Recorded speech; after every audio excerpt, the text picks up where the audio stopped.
welcome to State of the States on Pace TV. My name is Stella Enayang. Today on State of the States, I have with me in the house Tokunbo Akintayo, who is a veteran broadcaster.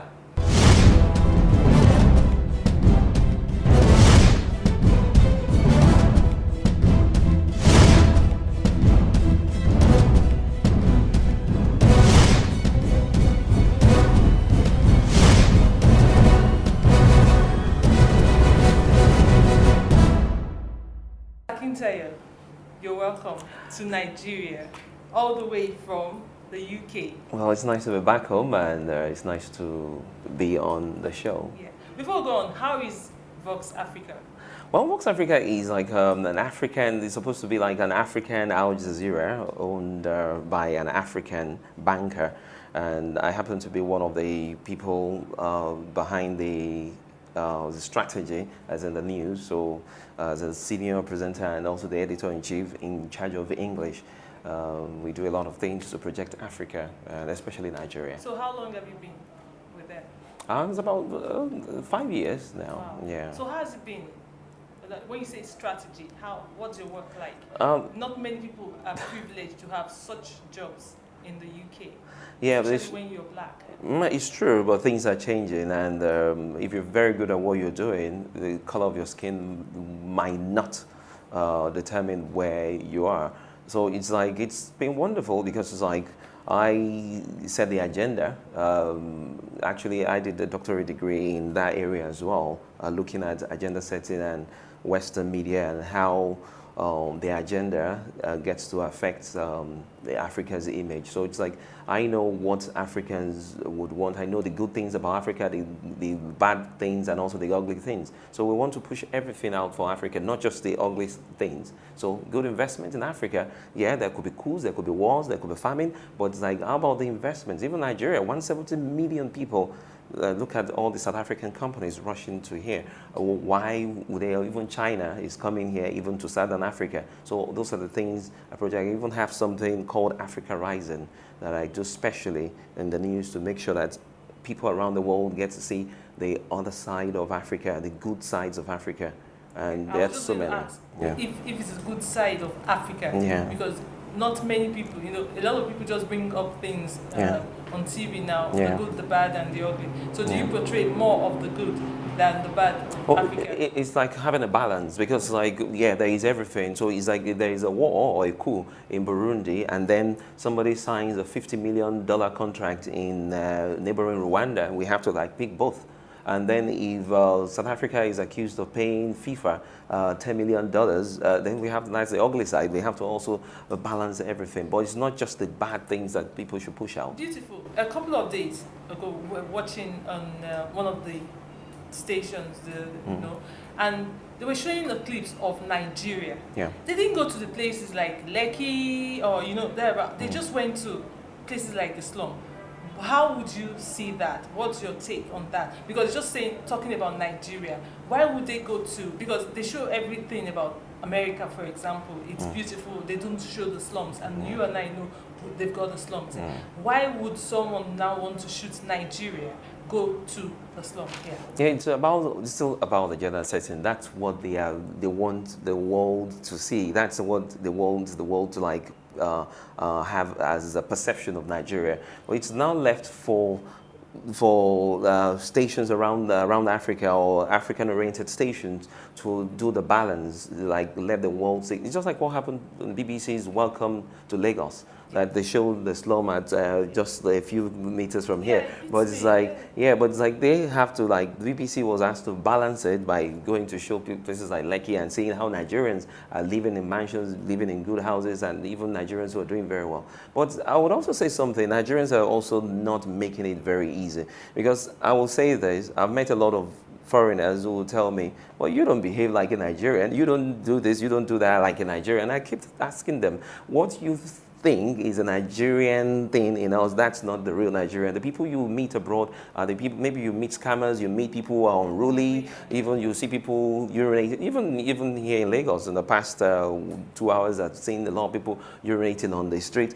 And then we're talking about change. So if I have a camera, I'm a foreigner and I'm picking all those things you never see in some of these places, then you'll be shocked. So we have to change. We have to let people change. Like, you have to be an ambassador of this country. In all my years anyway abroad, be it Ethiopia, UK, people still keep saying the same thing, but you don't be like the typical Nigerians we meet. Those Nigerians might just be a few thousands, and we are 170 million. It's not fair. Me and my siblings would never urinate on the road. I wouldn't Anywhere in do the that oh, anywhere well, in the even world. for a guy, they feel it's very easy to just. Well, those are some of the things we need to change.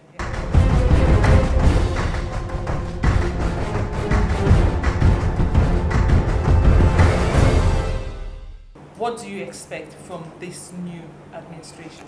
I'm not expecting. I'm hoping. Okay, what do you hope? Yeah, because like a lot of Nigerians are expecting, but my fear is like expectations might be dashed. But I'm hoping that we would have what we had in 1984 and 1985. What but was 1984 like? yeah, I'm talking about the war against indiscipline, corruption. People those were the best years of my life in this country. Like when General Diagbo and Buhari ruled this country, but the average Nigerian didn't like it.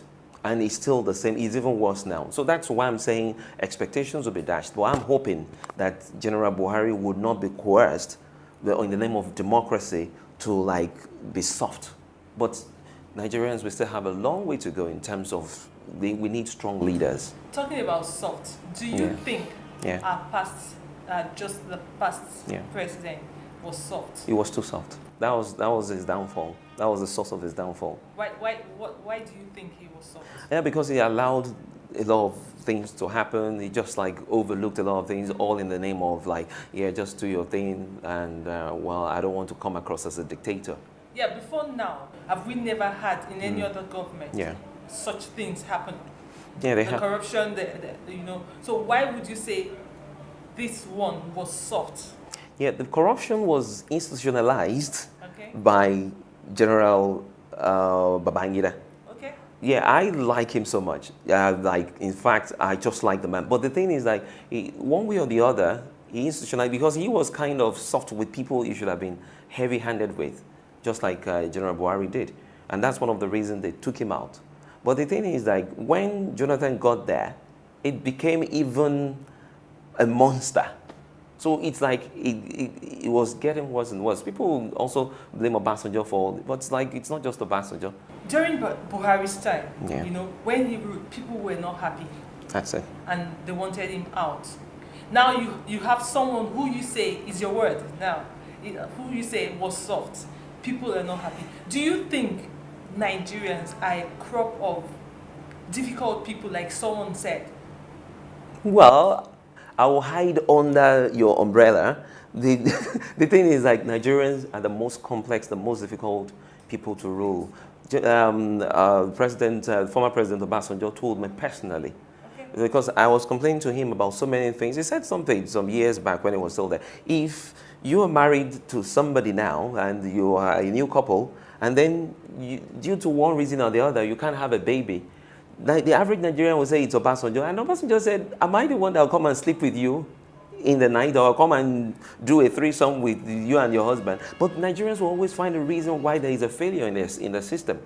But the thing is, and that's what frustrated some of us out of this country, there is that complacency. We just want to like be, yeah, I'm okay. Even when things are wrong and we can tell our neighbors this is wrong, we don't want to say it. So when, sincerely, Jonathan, I would say, was like a whip for Nigerians. Because when Buhari was there, even on May, I got to the country a day before the inauguration. On the day of the inauguration, I heard everybody saying, we thank God for the change. And I kept telling people I could tell, you are all hypocrites. This man contested 3 times. And I remember there are 2 people I will give it to that I thank for standing by General Buhari. My father, even during the June 12 election, he was saying he never believed in an Abiola, he believed in somebody like Buhari. And he never stopped believing in him till today. There are so many people like that you never hear. Then the same thing, Femi Adesina, the guy that is now the senior and the special advisor, he stood by Buhari, had always believed in him. He deserved the appointment. But the thing is that somebody like me, I don't want to go there. I also always believe, I told you the best years of my life were 1984 and 1985 in Nigeria. But ever since then, Buhari, somebody like Buhari and my father shaped my life. That's why I'm always careful with the kind of friends I have. Because if you're the kind of person that can throw things can litter the floor, that would not want to do things, I won't be your friend. But are Nigerians ready for Iron Hand? That's the what question. I like. That's the question.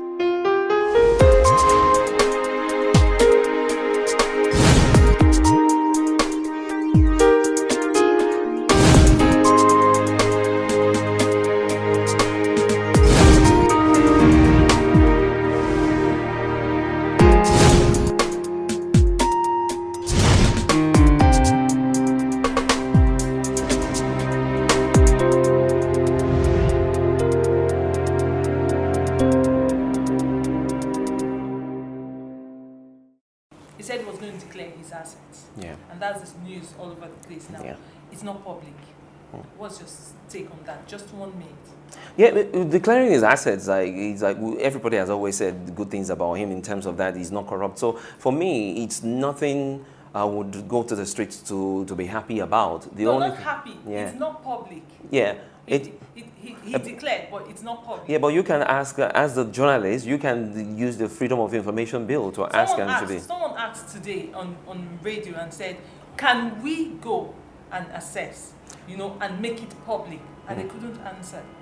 Yeah, but according to the Freedom of Information Bill, I'm not a spokesman, but I can tell you, you can have access to it and get it published. Okay, that's how they do it around the world. Let's hope for change, and Nigerians shouldn't get really shouldn't get talking before the change comes, because we're restless, And now let's talk about the social media, the online thing. Yeah. There's been an upsurge of the social media, TV, radio, and all that. What's your take? Well, it's something good because that's what we see everywhere. Even in Europe, in America, there are lots of online radio, online TV stations. And if Nigeria is, in fact, Nigeria is supposed to be the giant of Africa in all these areas. South Africa is taking the giant step, but it's like, I'm happy that's like, we are getting there already. And in terms of broadband, though, a bit frustrating for me, but it's like, I think we are getting there.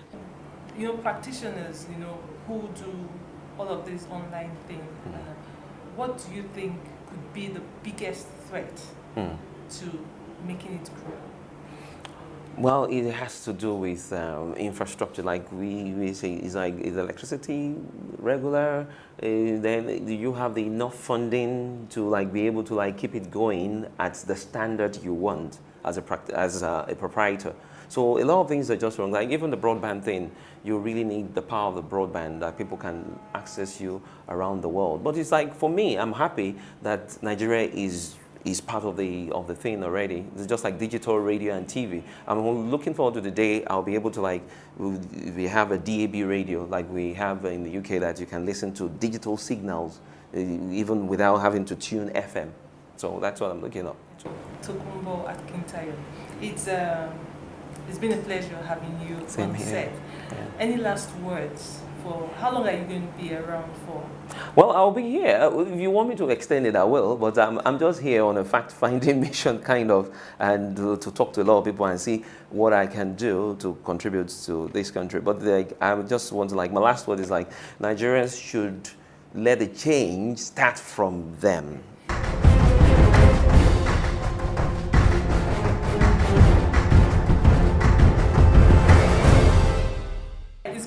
Having you on set. Same here. Thank you for honoring this invitation. We hope that we'll have you again and again whenever we need you to come. Yeah, the pleasure is mine. All right, if you're just joining, you just missed out on Tokunbo Akintayo, a broadcaster with Vox Africa in the UK. I've been your host, Stella Enea. Join us again on the States of the State on another edition. Until then, I say bye-bye.